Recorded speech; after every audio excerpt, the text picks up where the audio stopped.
Olha que legal que ficou. É coisa simples, humilde, né? Que a gente faz aqui na chácara, maneira que a gente se reúne aqui e fica aqui com a família, né? Não é nenhuma festa junina, nada dessas coisas não, pessoal.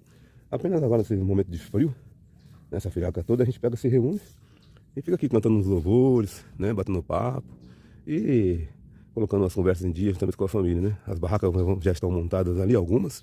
Depois nós vamos estar montando o restante, né? Das barraquinhas. E é isso aí, tudo na simplicidade, na humildade. Olha só pra vocês verem. Tá vendo que legal, pessoal? Aí um balancinho para as crianças brincar, tá aí brincando, né? Aí, ó, tudo na simplicidade e na humildade, pessoal. Olha que legal. Olha. Né? Esse aqui eu fiz de fio, ó. Esse balancinho eu fiz de fio, ó. Olha aí. Que legal. Coisa simples e humilde. Para as crianças estar brincando. Aqui é a nossa árvore de coração. Olha a nossa árvore de coração, pessoal. Que interessante. Formou um coração, olha que legal. Olha esse passarinho.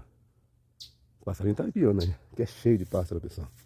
E é isso aí, pessoal. Na simplicidade e na humildade, vou deixando para vocês mais esse humilde vídeo aí, né? Espero que sirva para vocês de alguma forma, de alguma maneira.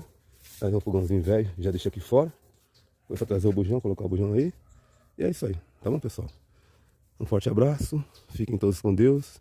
E até o próximo vídeo, pessoal. Se Deus quiser. Tchau, pessoal. Deus abençoe todos que compartilham e dão uma força nos meus vídeos no meu canal.